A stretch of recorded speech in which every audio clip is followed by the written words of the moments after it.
Hey YouTube, here we are, Blink and I, talking to you about should I use toys, should I use food, which is right in my training. My dog won't play, my dog won't eat. You know what, it's a frustration for many, many owners all over the globe. So where do we start? Well, I'm working with, for her, fairly low value food. She quite likes eating. And if she was picking out the two, I would say she would pick food every day of the week. Get it? So I'm gonna let her do a couple of these. Nice, get it. It's over there, you missed it, you missed it, you missed it. Ready, get it. She says, it's gone, it's over there, and you missed it again. It's very unlike Blink to miss food. So get it, missed it twice, 3 times in a session. I think that she is now 9, which is actually quite crazy. I can't believe that she's hit 9. Now, when I first had Blink, I kind of battled that I want her to play with toys.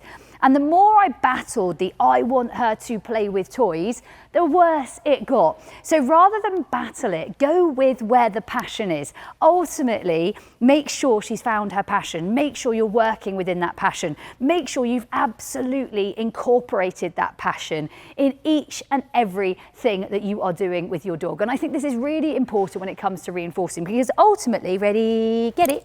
Ultimately, that reinforcement needs to be reinforcing to Blink and not to you. That is the most important thing. Now, I did then start working with toys. And the type of toy I would work with is something like this one, where I can actively put food in it. Get it? Get it? So actually, she would find that quite fun because there was food. You can see the little tail is going. Come here, it's here, down. Good. You can see we put a couple of pieces of food in here. Get it? And she would just find those pieces of food. And then gradually what we might do, I know, we might throw that one and we might let her find a lot of fun in playing with that one. Good girl. Bringing it back to her bed and then feeding her for working within it. Now, when it comes to thinking food and toys, you can get it. When it comes to thinking food and toys, remember little and often, very short sessions, not long sessions. It's a fun time, not a long time. You don't want to be doing this for hours and hours and hours on end. It's really important that actually for your dog, this is a little session. It's a quick snippet in the day. It keeps it energetic and it allows you to make it reinforcing when actually, let's be honest, it can really be not reinforcing to do something for a heck of a long time. Another nice tip that I would have, I can see you're very ready to go. Play when your dog, say your dog is very, very foodie, get it, you can get those. Say your dog is very, very foodie, play when your dog has had their fill. So already make sure that they're not too hungry when you're playing. Or let's say your dog is very, very toy motivated. Let's try feeding something really high value with no toys in the presence of. So you've removed all of the distractions out of that environment. So these are really helpful tips to get success, because ultimately what we want to do is get success. If I throw this into where there is high value food, she's highly unlikely to want to come back working with this. She's probably going to go out and eat the food. Consider the environment that you're training in. Are there a lot of distractions? Is there a lot of food about? Are there a lot of sniffs? Because when I've been working with a dog like her who likes their food, I throw something like this out and they say, actually, I'll just keep with the sniffs and the food and the nice stuff on the ground. So consider the environment you're training in. When it comes to passion, passion breeds more passion and passion brings more passion. So actually, again, with a little dog like Blink, play little passion sessions. Ready, get it, get it, get it, get it.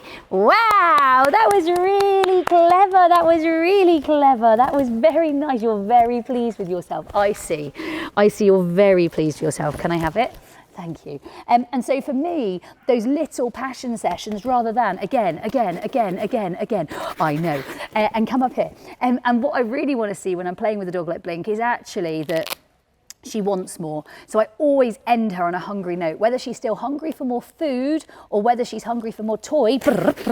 Yes, good girl. I know, you got it from me. You got it. You managed to get it out my hand. And so actually for me, I always try and keep it that she wants to do more. Never do I leave her with that toy. And the same for food. She's like, you're not taking it. I am. Thank you very much. It's very generous of you. I'm not going to leave her with that toy and I'm not going to leave her with food, because ultimately these resources need to be a little bit scarce to keep the level of value. You know, if you look at her, thinking of her as a 9-year-old dog, look how playful she still is and look how much she wants the game. These things are so important when we consider how we're training, what we're training, why we're training, because ultimately we want them, you're a good girl, we want them to know that the game is where it's at, the fun is at that game. And that's what brings them back from the squirrels. That's what brings them back from the fox, the rabbit, the duck, the deer, the child that's racing through the park, or the person on their cycle. Like, you know what? You don't want a dog who finds those things way more fun than you. And these mean that you've got reinforcers when the going gets tough. And it's not like you've got to leave the environment. Actually, you can handle it. So YouTube, you know what? Whether your dog loves a toy or loves their food, at least you've got something they love. If they don't love either, let's work on growing that passion. A few quick, simple rules. If you're playing with a dog who's really, really toy obsessed and crazy about toys, put all the toys away before you start working on food and try and bring the energy down. And when you're using that food, move it a bit, get it animated, play some of our food animation games. Equally, if your dog is food possessed, absolutely nuts about food, and you want to do a toy session, maybe it would be really, really good to you, or for you rather, to think about, actually, let's pop all of the food away. Let's make sure I'm not even smelling like any dog food, like you've washed your hands, you've changed your clothes, you haven't even got the same pockets on with that food smell in it. And actually, what you're going to do with those dogs is you're going to make the environment really, really sterile and clean, or take it out of the environment and get in the park, or blink, I didn't throw it, or get out and about somewhere that there's not been food dropped or thrown, and play out there.